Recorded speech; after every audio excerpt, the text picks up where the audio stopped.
வாழ்க வளமுடன். நான் உங்கள் பவனா சிவகுமார். இது வந்து மண்ணீரல் இல்லை காயத்ரி, மண்ணீரலை வந்து யூஸ்வலாக நான் அப்படியே ஸ்கின்னை பீல் பண்ணி வெங்காயம் தக்காளி தொக்கோடு போடுவேன். இவங்க வந்து பாயில் பண்ணியிருக்கா. பாயில் பண்ணிவிட்டு இப்போ அந்த ஸ்கின் எல்லாம் ரிமூவ் பண்ணிவிடுவியா காயத்ரி? ரிமூவ் பண்ணிவிட்டு எப்படி பண்ணுறாங்கன்னு இன்றைக்கி பார்க்கலாம். இப்போ செவரொட்டி வேக வச்சு இப்போ இது மாதிரி தனியாக எடுத்துக்கிட்டா, யூஸ்வலாக நான் வேக வைக்காமல் அப்படியே இந்த ஸ்கின்னெல்லாம் பீல் பண்ணி பண்ணுவேன். கொஞ்சம் ஸ்மெல் வரும் தான். இவங்களோட மெத்தட் எப்படி இருக்குன்னு பார்க்கலாம். இப்போ இது தனியாக எடுத்து வச்சாச்சு. இப்போது இதில் கடாயை சூடு பண்ணியாச்சு. ஒரே கடாய் தொன்னை பிரியாணிக்கும் இதிலே வதக்கி எடுத்தாச்சு. இப்போ இதிலே வந்து மண்ணீரல் பண்ண போகிறோம். கடாயை சூடு பண்ணி எண்ணெய் ஊற்றியாச்சு. இப்போ இதில் என்னென்ன போடுறாங்கன்னு பார்க்கலாம். பட்டை, பிரிஞ்சி இலை போட்டிருக்கு. பட்டை, லவங்கம், சோம்பு போட்டு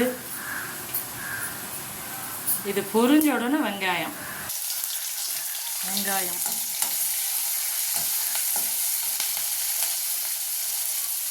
இது யூடியூப்பில் போட்டால் பல இது வரும். எங்கள் வீட்டு ஸ்டைல் எப்படி இருக்குது அப்படின்னு, தம்பி ஒய்ஃப் எப்படி பண்ணுறாங்க அப்படின்னு காட்டுறதுக்கு தான்.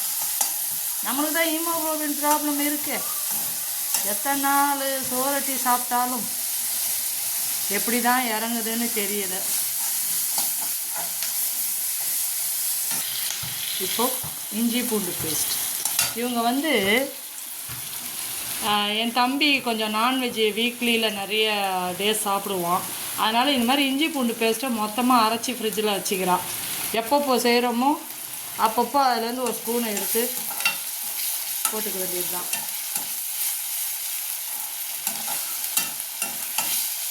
இப்போது தக்காளி அதை பாருங்க புழிஞ்சு விட்டுடுறாங்க. எதுக்காக புழியிற? சீக்கிரம் வதங்கிடும்.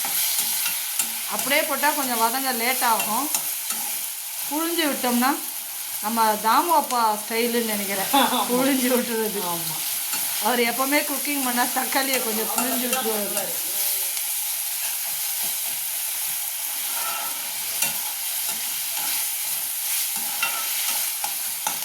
கொஞ்சம் வதங்கட்டும்.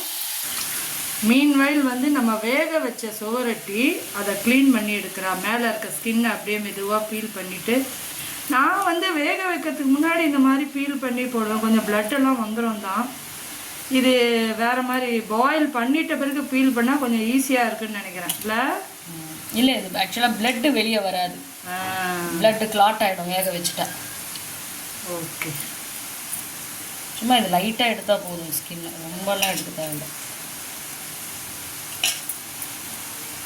உங்களுக்கு ஹீமோக்ளோபின் லெவல் இம்மிடியேட்டாக ரைஸ் ஆகணும்னா நோ அதர் கோ சோரட்டியும் பிளட்டு தான் சாப்பிட்ணும். கோட்டோட பிளட்டை வந்து சாப்பிட்லாம். இது சோரட்டி. இதை வேறு நாளே சொல்லி வைக்கணும், அவ்வளோ சுலபம் கிடையாது. இப்போ இந்த 3 பீஸு வந்து 400. நாளே என் தம்பி சொல்லிவிட்டு டியூட்டிக்கு போயாச்சு. மார்னிங் எங்கள் மாமா போய் வாங்கிட்டு வந்து வேக வச்சு ப்ராசஸ் போயிட்டுருக்கு. எவ்வளோ சின்னதாக இருக்குது பாருங்கள். இதுவே வந்து 400. 3 பீஸு 400னா ஒரு பீஸ் வந்து கிட்டத்தட்ட 130 கிட்ட வருது. ஹை டிமாண்ட் இந்த சோரட்டிக்கு. சோரட்டியே இப்போ கட் பண்ணுறாங்க. இப்போ இதே வேக வைக்கிறதுக்கு முன்னாடி கட் பண்ணால் பிளட் எல்லாம் கொஞ்சம் வெளியில் வந்துடும். இப்போ இது பாருங்கள், பாயில் பண்ண தொட்டு வெளியில் வராமல் நம்மளுக்கு ஃபுல் ஸ்ட்ரென்த். சூப்பர். இப்போ மிளகாய்த்தூள். எப்போவுமே நான்வெஜ்ஜுக்கு கொஞ்சம் காரம் கூட இருந்தால் தான் நல்லாயிருக்கும். எண்டு வந்து பெப்பர் போடுவோம். இப்போது இந்த பச்சை ஸ்மெல் போட்டோன்னா இப்போ வந்து மண்ணீரலை போட போகிறோம். அவ்வளோதான். 400 ரூபாய் மண்ணீரல், 4 பீஸு கூட இல்லை. இப்போ தண்ணியா வேகிறதுக்கான தண்ணி வெந்துருச்சு. அது மசாலா பிளெண்ட் ஆகிறதுக்காகவும்.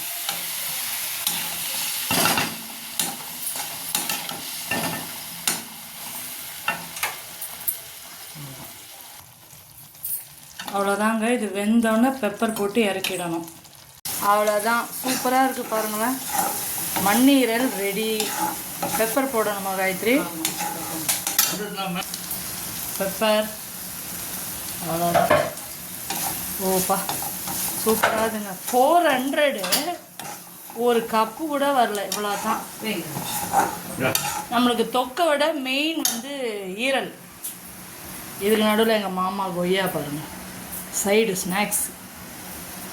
அவ்வளோதான் ரெடி. கொத்தமல்லி போட்டு இறக்கணும். கொத்தமல்லி போட்டுட்டு இறக்கணுமா?